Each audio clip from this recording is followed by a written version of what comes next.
Namaste. This is Tanga Prasad Sharma, student of EMPhil second semester, Nepal Open University. Today we are going to discuss about an essay, Translation Studies, the Emergence of Our Discipline by Snell Hornby. This is the short overview of this essay, that is Translation Studies, the Emergence of Our Discipline by Snell Hornby, and we will be dealing with the major theoretical developments in the field of translation studies. Let's start with the classification of German scholars of translation by Henri Lefebvre. Um, he divides the German scholars of translation into four groups: precursors, who created the blueprints in translation; secondly, pioneers, who formulated the raw programs and developed the translation theories; third one, masters, who carried out the program and their work set the standard by means which the later translators measured their success. They developed the benchmark, the standard; and finally the disciples, the practitioners of the theories developed by the masters. With this classification, let's move on. We will be talking about great precursors, and the first one is Friedrich Schleiermacher. Friedrich Schleiermacher in 1814 pointed out the need for good translation theory. Before him, Horace and Cicero practiced the idea of word versus sense translation, faithful versus free translation, but they were fragments. They were not guided by any theories. So he pointed out the need of a well-developed translation theory to guide translation activities. In his lecture on the different method of translating in 1813, he discussed about genuine translation and interpreting. According to him, there are two ways of genuine translation: paraphrasing and imitation. Paraphrasing of scholarly and scientific texts, and imitation of literary text. So he made a distinction between translating literature and translating scientific language. He introduced the concept of foreignization and domestication in translation. According to him, foreignization is the strategy of retaining information from the source text, and domestication is the strategy of making text closely conform to the culture of target language. Personally, he prefers foreignization over domestication. Elaborating on Goethe's concept, he stressed the relationship between author, reader, and translator in the work of translation. In England, John Dryden, that is in 17th century England, he distinguished between three types of translation: metaphrase, imitation, and paraphrase. Uh, According to him, metaphrase, that is word for word translation, and imitation, that is approximation of an author's emotion or passion, that is and he offers the middle way between these two extremes. The middle way is paraphrase. So he is in favor of sense for sense translation, avoiding word for word translation and imitation as the extremes. In 1798 in Germany, Novalis describes translation as being grammatical, transforming, and mythical. I mean, he talked about three types of translation. In 1819, Goethe presented a tripartite model, the epochs of translation. Three epochs he presented. First one is prosaic, that is equal to domesticating. An example is biblical translations.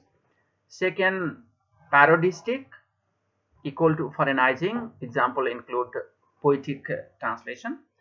And the third one is creative translation, that is making original identical with the translation. Similarly, Wilhelm von Humboldt emphasized the need to see connection between language and culture and language and behavior in translation. In the 20th century, the main trends in translation theory during early 20th century, that is from 1900 to 1930s, are rooted in German literary and philosophical traditions, in romanticism, hermeneutics, and existential phenomenology. Translation is seen as an interpretation which necessarily reconstitutes and transforms the foreign text. Prague School, that was developed in mid 1920s with intellectuals covering from many European languages such as English and German, Czech and Russian. They contributed in the field of translation as well. Among them was Roman Jakobson, one of the members of Prague School, addressed the nature of poetic language and the problems of verse translation. In his well-known essay on linguistic aspect of translation in 1959, he talked about triadic system of translation. He distinguishes three ways of interpreting a verbal sign or translating. The first one is intralingual, second one is interlingual, third one is intersemiotic. First one, intralingual translation, that is also called rewording by him, is an interpretation of verbal signs by means of other signs of the same language. Second one, interlingual translation, he terms it as translation proper, is an interpretation of verbal signs by means of some other language. In intersemiotic translation, what he calls transmutation, this is an interpretation of verbal signs by means of non-verbal sign systems. Jiri Levy, in his book The Art of Translation in 1963, divides the translation process into three phases: understanding, interpreting, and transfer. It means first we understand the text, then we interpret the text, and then we transfer the text into another language. Levy divides translation method into two groups: illusionist and anti-illusionist. In illusionist method, the translator can hide behind the original and create the illusion that his translation is an original text. In anti-illusionist, he can refrain from imitating the source text and make it quite clear that his text is a translation. Jean-Paul Vinet and Jean Doublenet in Canada made important contribution in translation pedagogy, especially in stylistic approach to translation. One of the very important names in translation is Eugene Nida. He, through his book Toward a Science of Translating in 1964, brought the concept of equivalence in translation. He described language as an integral part of culture and words as symbols of cultural phenomena. These symbols differ from cultures and hence languages. Translation cannot provide exact equivalence of words in the source language. This is the main idea of Nida. So he talks about formal equivalence, which seeks to reproduce source language surface structures as exactly as possible, and dynamic equivalence, which focuses on evoking a similar response as in the source language.